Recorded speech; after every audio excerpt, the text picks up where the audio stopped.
got no idea what we'll see in Legacy. We know he's playing Storm there, but he's going to start things off here with an Evolving Wilds. Bloodstained Mire will be sacrificed here for Outland. Searching up a mountain. You can get a better look at that mono red deck list there, my friend. Look for the spice. Those hammer hands are in there. Yep.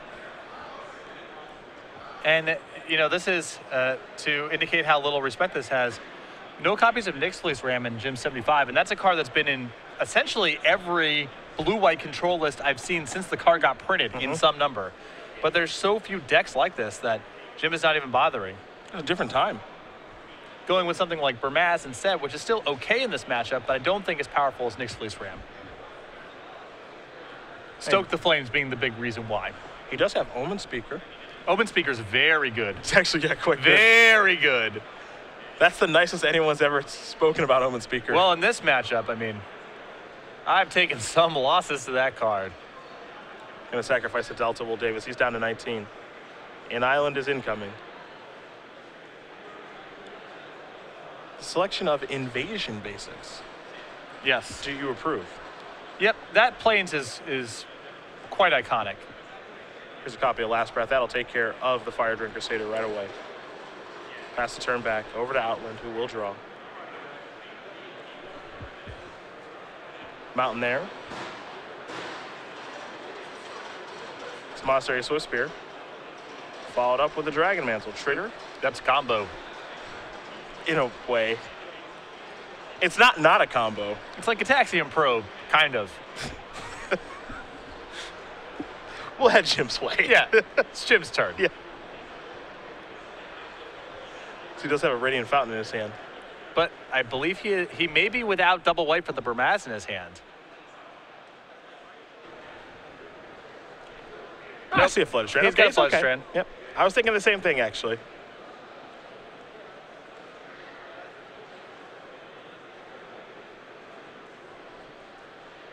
Just trying to figure out where to go now.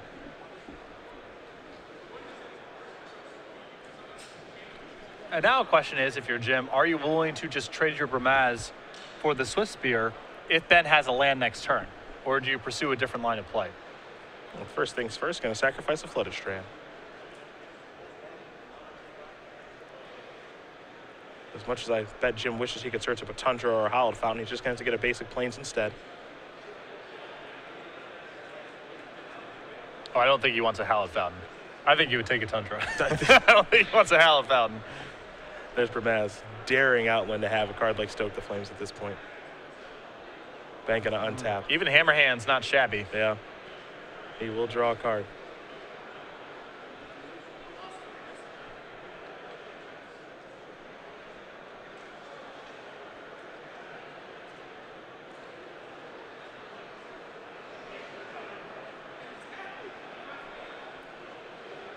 But Burmaz is definitely a problematic card for mono red. That's the roadblock. It can win the game all by itself. We've seen it do it before. Outland going to start by playing a Wooded Foothills.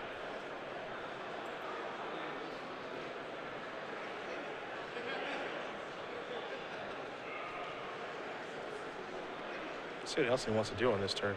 Very methodical. So these fetch lands are not just for thinning in Ben's list. His sideboard does contain a Forest and 3 copies of Destructive Revelry. Okay. Also playing 1 copy of Temple of Abandon to that end. So the lands are pretty close to free and do enable some attractive sideboard options. Oh, here's the attack. So Ben is saying, I can just trade this with your Burmaz. I think Ben is, Jim rather, is incentivized to trade here because he has Dig Through Time in his hand. So all other things being equal, I think that he wants to just trade here, but it looks like he's saying no blocks. Do your worst approach. I'm going to start by sacrificing fetchland. I mean, this could be a lot of damage coming across here if Ben's hand is flushed with burn spells and Titan strengths. He's going to go get the Forest. So that must mean Revelry's in his deck after sideboard. There's no other green card that I can identify, so. There's Titan Strength. You mentioned this could be a lot of damage this turn. And this is the problem.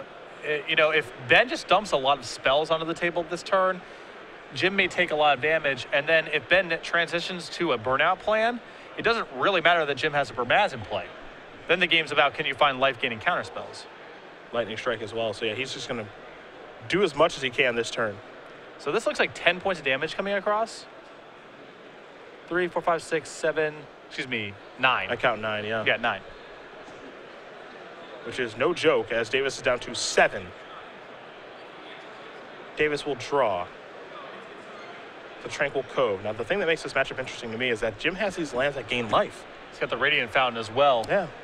And that might have been the tipping point for Jim to say no blocks last turn. Yep. He feels like these life gain lands may give him enough staying power where he doesn't want to lose his Burmaz. And just block with the token every turn or something like that. Yeah. Jim doing a little bit of math. Again, he does have a copy of Banishing Light in his hand. Curious if he has any interest in casting that here. Does he want to play a card like Tranquil Cove, or would he prefer to play Radiant Fountain? He will go with the Cove. He's up to 8. He would like to get double blue online because he has Dig Through Time in hand. Do wonder exactly the best way to go about using this Banishing Light. Looks like he's going to cast it here. Yep. I would try to not get too fancy here. Ben's unlikely to overpower through this Burmaz unless he kills it, at which point he's playing right into your Dig Through Time. So 4 mana, Stoke the Flames. It's going right upstairs, not messing around. Puts you to 4. And this was the risk of the no blocks line of play for the previous turn, is Ben may not have any interest in attacking for the rest of the game. Well, that Radiant Fountain is pretty important because he's going to go up to 6 now. Get you for 5. Matt's going to try to win the race. And for Davis, it's so important for you to draw counter spells. Unfortunately for him, he's got a lot of them. Disdainful Stroke, Nullify, Dissolve. Some are better than others, of course, but yeah, the question is how much of that stuff is really left in his deck? Yep. Because against mono red decks, typically those are among the first cards to go. Well, you can see the Dissolve in his hand right now. He's also got that Dig Through Time too. Is he willing to risk it? I mean, if he digs through times here and Ben has 2 copies of Lightning Strike, that's just it. Puts you to 3. Doesn't have the second one. Well, this could be a really sick slow roll. That would be that would be a horrible thing to do to someone. Have you resolved your dig through time? All right, second Lightning Strike. Jim has actually found at least 1 copy of Radiant Fountain, maybe 2. Oh yeah, he's taking them both. Oh yeah. Quick untap and a draw.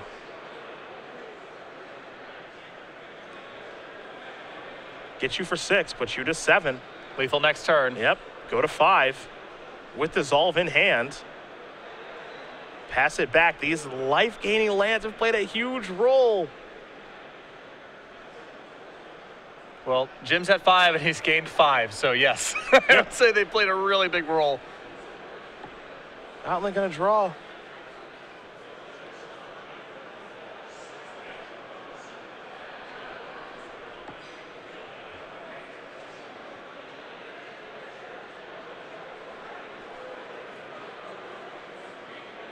I don't think he has anything he can do here. He's swinging those 2 cards back and forth.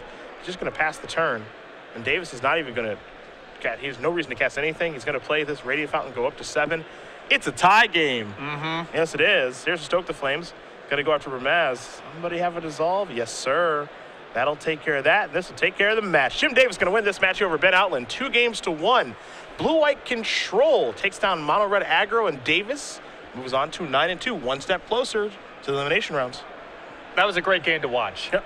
Really dramatic. I mean, for usually mono red versus blue white, it's the mono red deck is out in front early, and the blue white deck slowly tries